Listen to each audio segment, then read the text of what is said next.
काफ़ी लोगों को ये लगता है कि मैं बहुत अच्छा अर्न करती हूँ, बहुत अच्छा कमाती हूँ। काफ़ी हद तक ठीक भी है, बहुत अच्छा नहीं लेकिन हाँ, बुरा भी नहीं, अच्छा ही कमाती हूँ। लेकिन ब्रो, आप लोग ये भूल जाते हैं कि जो जैसे अर्न करता है ना, उसके खर्चे भी वैसे ही होते हैं। सबसे पहले तो मेरा काम जो है, मेरा जो वर्क है, वो 12 महीने का नहीं है। तो मुझे जिस वक़्त सीज़न होता है, उसी वक़्त ऑफ सीज़न तक का अरेंज करके रखना पड़ता है, ठीक है? तो 12 महीने का मेरा काम नहीं होता, जैसे कि आपको पता है मेरा सीज़न का ही काम होता है। Plus the second thing is that कि जैसे अर्न होता है, जितनी कमाई होती है ना, उसी हिसाब से खर्चे भी होते हैं। लाइक मेरे आउटफिट्स जो मुझे अपडेट करते रहने पड़ते हैं। ऐसा नहीं है कि मैंने एक बार ड्रेस ले लिया और मैं 10 साल तक उन्हें ही पहनूँगी, ऐसा कुछ नहीं है।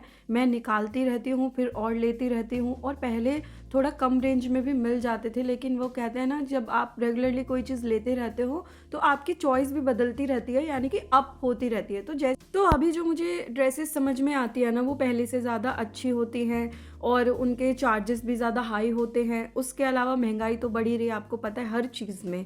उसके अलावा मेरा मेकअप होता है, तो फेस पे रोज़ करना पड़ता है, तो मैं जो मर्ज़ी उठा के तो अपने फेस पर लगा नहीं सकती, तो मेकअप प्रोडक्ट बहुत महँगे आते हैं। थर्ड थिंग इज़ दैट कि मेरी ज्वेलरी जो होती है, हील्स होती है, एक्सेसरीज़, काफ़ी सारी चीज़ें हैं जो मैं आपको बता नहीं सकती, क्योंकि लोग हैं ना, सिर्फ़ कमाई देखते हैं, एक्सपेंसेस नहीं देखते। उसके बाद आने-जाने का कन्वेंस भी होता है, उसी में होता है, ठीक है? फिर कहीं जाके जो बचता है, उससे मेरे पर्सनल एक्सपेंसेस मैं पूरा करती हूँ। तो अब बताइए आप, जितनी मेरी अर्निंग है मैं कितना कमाती हूँ? जितनी मेरी अर्निंग है उस हिसाब से मेरे खर्चे भी हैं। हाय एवरीवन, मेरा नाम संध्या है और मैं एक एंकर हूँ, यानी कि मैं एक बोलने वाली लड़की हूँ जो कि फंक्शंस एंड इवेंट होस्ट करती हूँ। सो गेस व्हाट, आज मैं आ गई हूँ फिर से एक और एंगेजमेंट फंक्शन होस्ट करने। How are you all? I hope you all doing well. Welcome back to my channel and my another blog. कैसे हैं आप सब? उम्मीद करती हूँ आप लोग अच्छे होंगे, बेहतर होंगे, मस्त होंगे, स्वस्थ होंगे, अपना ख्याल भी रख रहे होंगे। तो फाइनली मैं इवेंट पर पहुंच गई थी और मैं जल्दी ही आ गई थी टाइम के अकॉर्डिंग, जो मुझे वक्त दिया गया था, लेकिन तब वहाँ पर कोई भी नहीं था। तो मैंने जाके सबसे पहले अपना काम जो मेरा होता है वो मैंने कंप्लीट कर लिया। उसके पहले मैं वेटिंग एरिया में बैठी थी, यानी कि रिसेप्शन के पास में बैठी थी, और ये फंक्शन जीटी करनाल बाईपास के पास टिबोली ग्रैंड रिजॉर्ट में था। तो आज मैं आई हूँ यहाँ पे एंगेजमेंट होस्ट करने। तो फाइनली यहाँ पर बहुत ही लंबे इंतज़ार के बाद फैमिलीज आ चुकी हैं, धीरे धीरे सभी गेस्ट आ चुके हैं। यहाँ पर ब्राइड साइड जो है ना, वो पहले से ही मौजूद थे, यानी कि आ गए थे, और जो ग्रूम साइड थे उनको आने में थोड़ा वक्त लग गया, इसलिए थोड़ा सा प्रोग्राम भी लेट हो गया। ज़रूर हुआ, लेकिन बहुत ही अच्छा हुआ। मतलब ऐसा नहीं लगा कि जल्दी हो जाए, क्यों नहीं हो रहा ये। हम लोग ने बहुत एंजॉय किया, काफ़ी मज़ा आया, और ऑल ओवर फंक्शन हमारा जो है वो काफ़ी अच्छा रहा। इनका मैंने हल्दी का भी इवेंट होस्ट किया था। वैसे तो मेरे पास एक ही फंक्शन था इनका, जो अभी मैं होस्ट कर रही हूँ एंगेजमेंट का। तो ये हमारे आज के कपल हैं, बहुत ही स्वीट हैं। और फिर मुझे अगले दिन के लिए भी बुक कर लिया गया, यानी कि इनके हल्दी फंक्शन के लिए। और ऐसा ना मेरे साथ कभी-कभी हो जाता है, कई कई बार ऐसा होता है कि मेरे पास एक एक फंक्शन होता है, फिर उसके बाद दूसरा भी आ जाता है। ऐसा मेरे साथ मोस्टली होता ही रहता है, मतलब बहुत ज़्यादा नहीं, बट हाँ, होता है मेरे साथ ऐसा। तो यहाँ पे चल रहे हैं रिचुअल्स कुछ, क्योंकि ब्राइड की एंट्री हो गई थी, ग्रूम की एंट्री हो गई थी, उसके बाद हो रहे थे यहाँ पे रिचुअल। मैंने रिंग सेरेमनी करवा दी थी। फिर उसके बाद हम लोग सभी वेट कर रहे थे, जितने भी गेस्ट यहाँ पर थे, वो भी और मैं भी, कि रिचुअल्स ख़त्म हो तो फिर हम अपना स्टार्ट करें, यानी कि परफॉर्मेंस अभी हमारी बाकी थी, जिसके लिए फैमिली वालों ने बहुत ही तैयारियां की थी। बहुत ही ज़्यादा वो लोग परेशान हो रहे थे। कुछ गेस्ट थे जिनके जैसे भांजी हो गई, बहनें हो गई। आप लोग समझ ही सकते हैं कि फैमिली फंक्शन में ना बहुत एक्साइटमेंट होता है, बहुत एक्साइटेड होते हैं हम लोग सब कुछ करने के लिए। तो मुझे लगा कि यार परफॉर्मेंस तो होनी ही चाहिए, ऐसा नहीं होना चाहिए कि मतलब सबने इतनी तैयारियां की है, इतना मेहनत करके परफॉर्मेंस रेडी किया है, तो उनकी परफॉर्मेंस होनी चाहिए। ऐसा लग रहा था कि बहुत लेट हो रहा है, हो पाएगी या नहीं, बट परफॉर्मेंस फाइनली हो गई थी रिचुअल्स के बाद।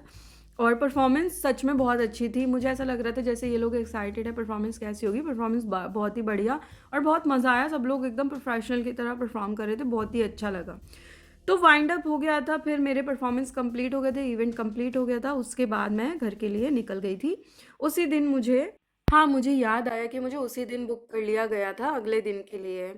तो मैं अपने टाइम से निकल गई थी, यानी मुझे 1 सवा 1 तो बज ही गया था निकलने में, और मुझे सुबह वापस भी आना था यहीं पर। तो मैं पहुँच गई हूँ अगले दिन भी सुबह उठ के जल्दी रेडी होके अपने वेन्यू पर पहुँच गई हूँ। आज का डेकोर इतना सुंदर, इतना प्यारा था, बहुत ही प्यारा डेकोर था आज का। और ये इस ब्लॉग में मैंने जो 2 आउटफिट पहने हैं, वो दोनों ही मैंने मनोकामना ड्रेसेस से लिए हैं, जो कि रोहताश नगर में है। आपको अगर परचेज़ करना है अपने फंक्शंस के लिए तो आप भी ट्राई कर सकते हैं, काफ़ी अच्छी कलेक्शन है उनके पास। तो यहाँ पे मैं आ गई हूँ अपने वेन्यू पर और बहुत ही ज़्यादा और बहुत ही बढ़िया यहाँ पे डेकोर हुआ था। और ये था मेरा आज का लुक। काफ़ी धूप और काफ़ी गर्मी भी थी, लेकिन यहाँ पर है ना थोड़ा मतलब प्लांट्स वगैरह लगे हुए थे और मैं तो खैर पहले अंदर ही बैठी थी रिसेप्शन के पास ही। मैंने बोला कि जब सब लोग आएंगे मैं तभी जाऊँगी गार्डन में फंक्शन के लिए। फिर यहाँ पर मुझे कॉफ़ी पीनी थी क्योंकि मैंने सुबह से कुछ खाया पिया नहीं था, तो मैंने कॉफ़ी पी ली। उसके बाद यहाँ पर फंक्शन में एंट्री हो गई हमारी गेस्ट की, जो मेन गेस्ट हैं उनकी। काफ़ी देर से हम लोग वेट कर रहे थे, लेकिन मैंने अपना जो है वो स्टार्ट कर दिया था बाकी गेस्ट के साथ। मैंने बोला आप लोग सब आ जाओ, कोई बात नहीं, ब्राइड ग्रूम को थोड़ा टाइम लग रहा है तो रिचुअल्स हैं, होंगे, बहुत सारी चीज़ें होती है, बट आप लोग आ जाओ ताकि हम लोग स्टार्ट कर पाए। आपको ऐसा नहीं होना चाहिए ना कि आपको लगे कि आपने एंकर बुलाई है और आपको पता ही ना चले कि कुछ हुआ भी है। और ये देखिए, ये दिल्ली का खाटू श्याम बाबा का मंदिर है और ये होता है जब नसीब में दर्शन नहीं होते। देखो मैं बाहर से वापस आ गई और 2 दिन गई हूँ, 2 दिन आ गई हूँ, पर ठीक है कोई बात नहीं, कभी स्पेशल ही टाइम निकाल कर और प्लान बनाकर जाएंगे। तो ये था मेरा आज का हल्दी का लुक। और अभी तक आपने मेरे चैनल को सब्सक्राइब नहीं किया है तो प्लीज़ कर लीजिए, फेसबुक पेज को भी फॉलो कर लीजिए एंड इंस्टाग्राम अकाउंट को भी फॉलो कर लीजिए। हल्दी के इवेंट में ना मुझे ऐसा लगता है कि थोड़ा सिंपल ही मेकअप रखना चाहिए। वैसे तो मैं सिंपल ही करती हूँ, बट अभी मुझे ऐसा लग रहा है कुछ दिन से कि मैं आई मेकअप ही थोड़ा सा लाइट ही रखूँ, क्योंकि वैसे भी मुझे शेड्स लगाने ही होते हैं, इतनी धूप होती है वहाँ पर, क्योंकि मोस्टली हल्दी के फंक्शन ना आउटडोर्स में ही होते हैं, तो वहाँ पे बहुत ज़्यादा धूप होती है और मुझे थोड़ा सा अच्छा भी लगता है कभी कभी ऐसा करने में, तो इसलिए मैं कर लेती हूँ। वैसे तो मेरी आंखें बहुत छोटी हैं, मुझे ऐसा लगता है। मुझे तो चलिए इस ब्लॉग को यहीं एंड करते हैं, मिलते हैं नेक्स्ट ब्लॉग में। तब तक के लिए bye everyone, thanks for watching and keep supporting.